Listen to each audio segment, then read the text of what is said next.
नमस्कार। Journalist Gaurav Sharma YouTube channel में आपका हार्दिक स्वागत है। तो आज का डिस्कशन की शुरुआत करते हैं एक अच्छे थॉट के साथ। ये स्वामी विवेकानंद जी का थॉट है। आइए जानते हैं क्या कहते हैं। असफलता से परेशान होकर कोशिश करना न छोड़े। बहुत ही अच्छा थॉट यहाँ पे दिया गया है। कितनी भी असफलताएं क्यों ना आ जाए, हमेशा अपनी मेहनत पर यकीन करना चाहिए और एक नई सफलता की सीढ़ी हमें चढ़ना चाहिए। तो आज के डिस्कशन की शुरुआत करते हैं। आज आपको पता है वर्ल्ड पॉपुलेशन डे है, तो 11 जुलाई को ये मनाया जाता है। तो आइए जानते हैं वर्ल्ड पॉपुलेशन डे के बारे में। तो दुनिया भर में बढ़ती जनसंख्या के प्रति लोगों को जागरूक करने के लिए प्रत्येक वर्ष 11 जुलाई को विश्व जनसंख्या दिवस मनाया जाता है। इस दिन को मनाने का उद्देश्य यह है कि विश्व के हर एक व्यक्ति बढ़ती जनसंख्या की ओर ध्यान दे और जनसंख्या को रोकने में अपनी अहम भूमिका निभाए। बढ़ती जनसंख्या विश्व के कई देशों के सामने बड़ी समस्या का रूप ले चुकी है। इस दिवस को पहली बार 11 जुलाई 1990 को 90 से अधिक देशों में चिन्हित किया गया था। आपको पता है जनसंख्या की बढ़ती जो जितनी भी जनसंख्या बढ़ रही है वो एक चुनौती बन चुकी है, लेकिन इसकी तरफ हमारे जो नेता हैं वो भी ध्यान नहीं दे रहे हैं। तो इसके बारे में हम और जान लेते हैं। विश्व जनसंख्या दिवस 2020 कोरोना की वजह से 50% तक घटेगी जन्म दर। इसके बारे में जान लेते हैं। कोरोना के शुरुआती दौर मार्च अप्रैल में लॉकडाउन के साथ यूनिसेफ समेत तमाम एजेंसियों ने अनुमान लगाया था कि दुनिया भर में जन्म दर तेजी से बढ़ेगी और अगले साल आबादी पर इसका असर दिखेगा। हालांकि मई, जून और जुलाई में कोरोना के बढ़ते कहर के साथ जब अमेरिका, यूरोप और तमाम एशियाई देशों की जन्म दर में 30 से 50% तक कमी आने का अनुमान जताया गया है। लंदन स्कूल ऑफ इकोनॉमिक्स के सर्वे के अनुसार कोरोना काल जनसंख्या में उछाल की बजाय गिरावट का कारण बनेगा। यूरोपीय देश इटली, जर्मनी, फ्रांस, स्पेन और ब्रिटेन की बात करें तो 18 से 34 साल की उम्र के 50 से 60% युवाओं ने परिवार आगे बढ़ाने की योजना को 1 साल तक के लिए टाल दिया है। इसके बारे में और जान लेते हैं।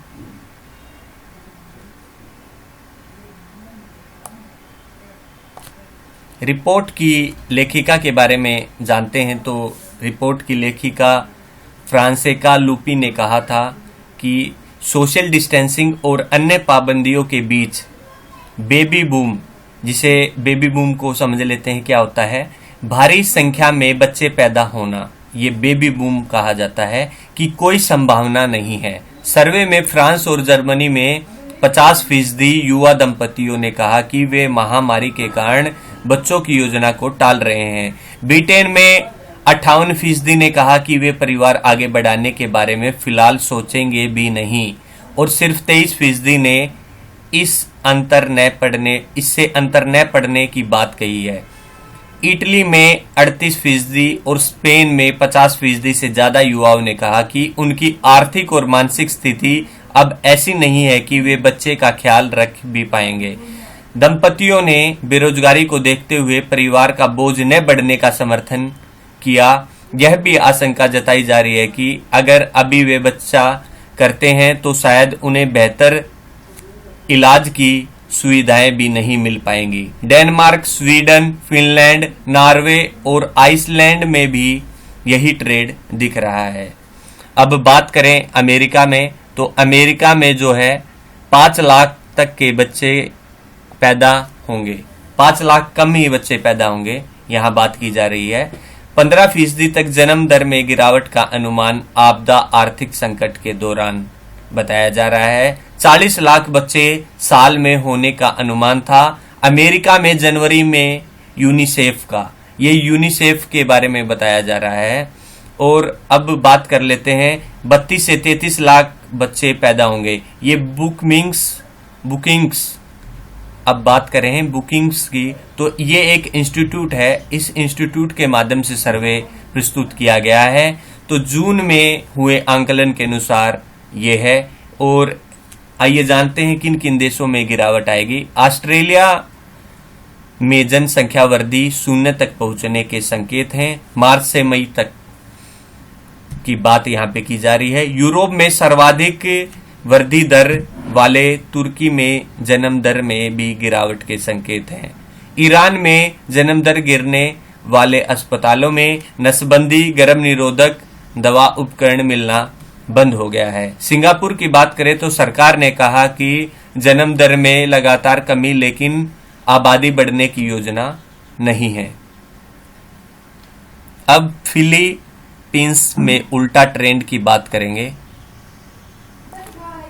तो 2 लाख से 14,000 ज्यादा बच्चे जन्म लेंगे 2021 में।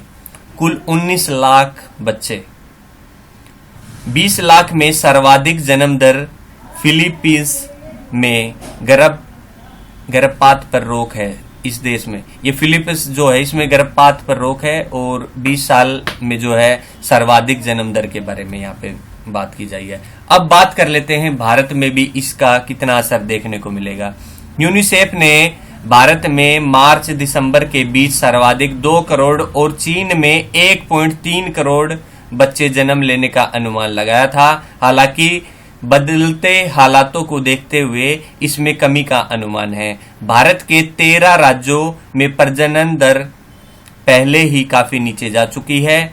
सेव द चिल्ड्रन के प्रोग्राम एवं पॉलिसी इम्पैक्ट के निदेशक अनिंदी राय चौधरी ने कहा है कि भारत में शहरी और ग्रामीण परिवेश में कोविड-19 का प्रभाव जन्म दर पर अलग अलग दिख सकता है। कुपोषण, टीकाकरण, स्वास्थ्य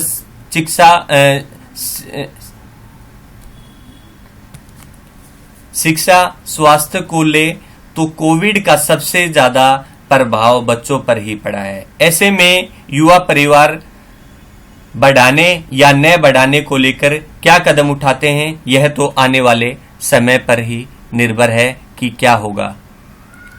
पहले भी ऐसे प्रभाव देखने को मिले हैं। स्पेनिश फ्लू के दौरान घटी थी जन्म दर। 1918 से 1919 के स्पेनिश फ्लू के दौरान दुनिया में न केवल 10 करोड़ लोग मारे गए थे, बल्कि बच्चों के भी बीमारियों की चपेट में आने की आशंका से जन्म दर में 15% तक की कमी आई थी और आर्थिक मंदी का भी प्रभाव यहाँ पे पड़ा है। 1930 की भयानक आर्थिक मंदी के दौरान भी जन्म दर में 20% तक गिरावट आई थी। 2008 की बात करें तो 2008 की मंदी के दौरान अमेरिका और यूरोपीय देशों में यह प्रभाव भी देखने को मिला था, जिसमें आर्थिक मंदी देखी गई थी। इसलिए अभी नहीं बढ़ाना चाहते हैं परिवार। ये सभी देश में की सोच बन चुकी है कि अब हम आगे परिवार को नहीं बढ़ाना चाहते। तो कोरोना काल में बच्चों को जन्म देकर उन्हें मुश्किल में नहीं डालना चाहते हैं परिवार। और बेरोजगारी तंगी के कारण शहरों में युवा दंपत्ति बच्चा करने की योजना को जो है टाल रहे हैं। बहुत ही अच्छी यहाँ पे सोच मानी जा रही है। और कामकाजी युवाओं की बात करें तो कामकाजी युवाओं के पास बच्चे पालने तक का भी समय नहीं है, क्योंकि आपको पता है लॉकडाउन की वजह से डे केयर और ये जितने भी क्रैंच आदि है ये सभी बंद हो चुके हैं। कोरोना का टीकाकरण होने तक बच्चा नहीं चाहते तमाम देशों के दंपत्ति।